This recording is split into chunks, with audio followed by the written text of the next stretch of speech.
श्रोता प्रेमियों, मैं राम सागर शास्त्री आप लोगों के समक्ष रखने जा रहा हूं एक प्रसंग, राम की कुंडली में मंगल दोष। देखिए, आप सभी लोगों ने कबीर दास जी का एक पद सुना होगा कि गुरु वशिष्ठ से पंडित ज्ञानी शोध के लगन धरी, दशरथ मरण हरण सीता का, वन में विपत्ति परी, कर्म गति तारे नाही टरी। वशिष्ठ जैसे परम विद्वान पंडित ने शोध कर लगन रखी और फिर भी राम के ऊपर तमामों संकट आए। विवाह करने के थोड़े दिनों बाद राम का वनवास हो गया। परिणामतः दशरथ की मृत्यु हुई। वन में आपत्ति आई, यह सीता का हरण हो गया। बाद में राज्य मिला भी, परंतु सीता का परित्याग करना पड़ा। वशिष्ठ जी कर्मों की गति को नहीं मिटा सके। देखिए, पहली बात, सीता का विवाह तो धनुष के अधीन था। रहा विवाह चाप आधीना। यहां तो शर्त यह थी कि जो वीर धनुष को तोड़ेगा उसी के साथ सीता का विवाह होगा। भले ही दोनों की कुंडली में विवाह बनता हो या न बनता हो, परंतु विवाह तो करना ही पड़ेगा। वशिष्ठ जी ने राम सीता के विवाह की कोई लगन नहीं रखी थी। देखिए, जिस समय दशरथ ने राम का राज्याभिषेक करने का विचार बनाया तो वे गुरु वशिष्ठ के पास गए, चरणों में मस्तक नवाकर कहने लगे, गुरुजी, मैं राम को युवराज पद देना चाहता हूं, इसमें आपका क्या विचार है? दशरथ के ऐसे वचन सुनकर वशिष्ठ जी ने कहा कि बेगी विलंबन करिए नृप, साजिए सबुई समाज, सुदिन सुमंगल तब ही जब राम होई युवराज। वशिष्ठ जी ने कहा, राजन, अब इस कार्य में देर मत कीजिए, तत्काल तैयारी करो। दशरथ बोले, मुनिवर, इसके लिए कोई अच्छा मुहूर्त भी तो बताइए। वशिष्ठ जी ने कहा, राम के लिए वही दिन सुंदर है जिस दिन राम राजा हो जाएं। देखिए, वशिष्ठ जी परम तपस्वी और त्रिकालज्ञ हैं। उन्हें भूत भविष्य वर्तमान तीनों कालों का ज्ञान है। वे भली प्रकार जानते हैं कि अभी तो राम का राज्याभिषेक होना असंभव है, यह समय तो उनके वनवास का है। इसीलिए उन्होंने दशरथ से कहा कि सुदिन सुमंगल तब ही नृप, जब राम होई युवराज। देखिए, दशरथ जिस समय जवान थे और शिकार खेलने के प्रेमी थे, उस समय एक बार वशिष्ठ जी ने दशरथ को भविष्य बताया था कि दशरथ, मेरी एक बात भविष्य में याद रखना, जिस दिन तेरे हाथों से धनुष बाण छूटकर जमीन पर गिर जाए, उस दिन उस धनुष को उठाकर संधान मत करना, अन्यथा तुम्हारे हाथों से बहुत बड़ा अनर्थ हो जाएगा। दशरथ ने गुरुजी की बात हमेशा याद रखी। परंतु एक दिन की बात है, सरयू नदी के तट पर दशरथ शिकार खेलने गए। श्रवण कुमार वहां अंधे माता पिता के लिए सरयू में जल भर रहा था।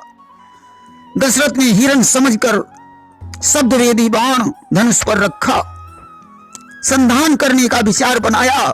अचानक धनुष छूटकर पृथ्वी पर गिर पड़ा।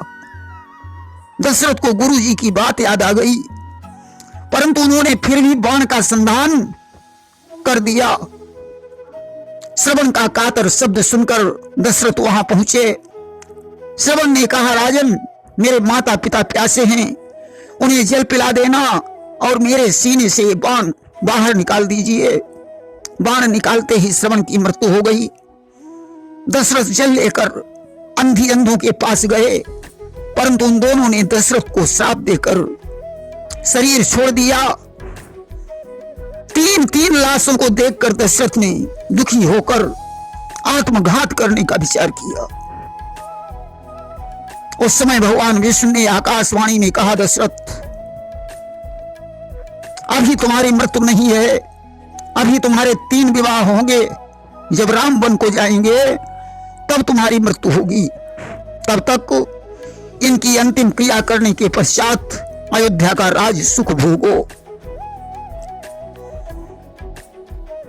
देखिए, रावण भी मस्तक रेखा का बहुत बड़ा ज्ञाता था। जिस समय सीता स्वयंवर में रावण पहुंचा, बाणासुर से संवाद हुआ, उस समय बाणासुर ने रावण से एक बात कही थी कि बाणासुर 10 सिर ही प्रबोधा, अब कोई न खंडी सकई धनुष जोधा। उसने कहा, लंकेश, मैं धनुष तोड़ने के लिए नहीं आया हूं, या मेरे गुरु भगवान शंकर का धनुष है, मैं इसे कैसे तोड़ सकता हूं। परंतु मुझे यह भी मालूम है कि जितने योद्धा इस धनुष को तोड़ने के लिए आए हैं, वे कोई नहीं तोड़ पाएंगे। रावण ने कहा, फिर इसे कौन तोड़ेगा? बाणासुर बोला कि खंडई सोई ईस अवतारा, अवहार सकल भूप बरियारा। इस धनुष को वही तोड़ेगा जो ब्रह्म का अवतार होगा। उसके आगे समस्त योद्धा पराजित हो जाएंगे। अस्तु धनुष को प्रणाम करके बाणासुर चला गया। रावण की उस धनुष के संबंध में, रावण भी उस धनुष के संबंध में जानता था कि इस धनुष को तोड़ने वाला महान संकटों से होकर गुजरेगा, भले ही वो ब्रह्म का अवतार ही क्यों न हो। रावण ये बात भली प्रकार जानता था कि राम ब्रह्म के अवतार हैं। आज उसने राम की मस्तक रेखाओं का अवलोकन किया और कहने लगा कि हे राम, तुम्हारी वाम भ्रकुटी पर पिता मरण वनवास लिखा, दाहिनी भ्रकुटी पर सुनो राम श्रीलंका पति का नाश लिखा। हे राम, आपकी वाम भ्रकुट की रेखा बता रही है कि इस विवाह के बाद अतिशीघ्र तुम्हारा वनवास होगा और पिता की मृत्यु हो जाएगी। आपकी दाहिनी भ्रकुटी की रेखा यह बता रही है कि आपके द्वारा ही मेरा विनाश होगा। मस्तक की रेखा यह भी बता रही है कि मेरे द्वारा आपकी पत्नी सीता का हरण होगा। इसलिए छल से, बल से या कौशल से हर लाऊंगा सुकुमारी को, देखनी पड़ेगी अवश्य इंदु लंका इस राज दुलारी को। छल से, बल से या युद्ध करके, जैसे भी होगा मैं सीता जी का हरण अवश्य करूंगा। और हे राम, निमंत्रण देता हूं, सीधे गढ़ लंक चले आना, मेरी उस मोक्ष पिटारी को हे धर्म धुरी न साथ लाना। जब मैं सीता का हरण करूं तो आप लंका में आ जाना, अपने हाथों से बाण मारकर मेरा उद्धार कर देना। इतना कहकर रावण ने धनुष को प्रणाम किया और वहां से चला गया। देखिए, देवर्षि नारद हस्तरेखा के बहुत बड़े पंडित थे।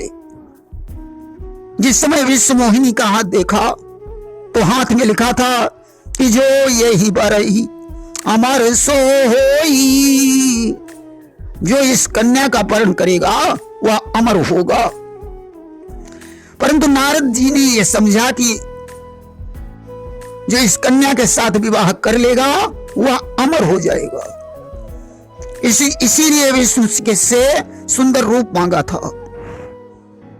पार्वती का हाथ देखकर नारद ने बताया था कि जोगी जटिल अकाम मन, नग्न अमंगल वेश, अस स्वामी यही का मिले, परी हस्त असरेख। इसका पति योगी होगा, जटाओं वाला होगा, अकाम और नग्न तथा अमंगल वेश वाला होगा।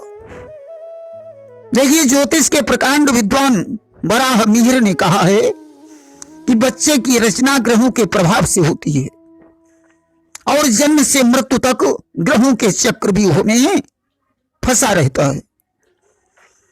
भृगु संहिता के प्रणीता महर्षि भृगु ने राम की कुंडली का विवेचन किया है। भगवान राम का जन्म कर्क लग्न में हुआ। चंद्र एवं गुरु लग्न में बैठे हुए हैं। राम की लग्न भी कर्क है और राशि भी कर्क है। गुरु और कर्क के साथ यहां गज केसरी योग बनता है, जो प्रबल कीर्ति को देने वाला योग है। वहीं दशम भाव में उच्च राशि मेष का सूर्य है, जो प्रबल राज योग बनाता है। वहीं गुरु चंद्र को दो पापी ग्रह शनि एवं मंगल भी उच्च राशि में बैठकर देख रहे हैं। मंगल सप्तम भाव से देख रहा है, शनि चतुर्थ भाव से देख रहा है। दोनों की पूर्ण दृष्टि है। ऐसी स्थिति में प्रबल राज भंग योग बनता है। जिस समय दशरथ ने वशिष्ठ जी से राज्याभिषेक के बारे में पूछा था, उस समय राम की कुंडली में शनि की दशा में मंगल की अंतर्दशा थी। राज्याभिषेक की तैयारी के समय दोनों ग्रह राजभंग का योग बना रहे थे। वशिष्ठ जी को यह सब कुछ पता था। अस्तु राज्याभिषेक न होकर उनका वनवास हो गया। इन दोनों ग्रहों की वजह से उन्हें अनेकों संघर्ष का सामना करना पड़ा।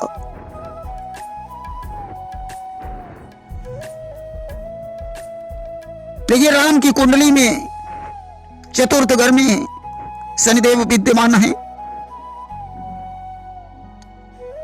मंगल सप्तम घर में है, परंतु राम चंद्र गुरुवाद की वजह से निम्न मंगली थे। मकर राशि में होने की वजह से मंगल राजयोग कारक भी होता है। वह जिस भाव में बैठेगा उसकी वृद्धि करेगा। यहां मंगल सप्तम यानी पत्नी भाव में बैठा है, फिर भी राम को दाम्पत्य सुख नहीं मिला। देखिए, राम के नवम भाव में उच्च का शुक्र तथा केतु हैं। केतु मोक्ष का कारक है। मोक्ष तभी मिलता है जब प्रारब्ध शून्य हो जाता है। राम के द्वितीय भाव में राहु विद्यमान है। 11वें भाव में बुध तथा 10वें भाव में सूर्यदेव हैं। देखिए, राम निम्न मंगली थे, इसलिए पत्नी सुख नहीं प्राप्त हुआ। वन में छुड़वाने के पश्चात सीता जी ने नदी में डूब कर मरने का प्रयास किया, परंतु वाल्मीकि जी ने आकर उन्हें सावधान कर दिया कि आत्महत्या से बड़ा कोई पाप नहीं है। अपने आश्रम पर ले आए, जहां 2 पुत्रों का जन्म हुआ। देखिए, आश्रम से लौटकर जब सीता वापस आई तो सीता भूमि में समा गई। राम को सारी जिंदगी संघर्ष ही रहा। राम का परम धाम गमन केतु की दशा में, सूर्य की अंतर दशा तथा केतु के प्रत्यंतर में हुआ। अर्थात यदि राम उच्च मंगली होते तो क्या परिणाम हो सकता था, यह बात विचारणीय है। हां, प्रसंग के अनुसार एक बात तो वशिष्ठ ने भी भरत से कही थी कि सुनहु भरत भाभी प्रबल बिलखी कहे मुनिनाथ, हानि लाभ जीवन मरण यस अपयस विधि हाथ। फिर भी इन सब के लिए कर्तव्य करना हमारा धर्म है। प्रेम से बोलिए वृंदावन बिहारी लाल की जय।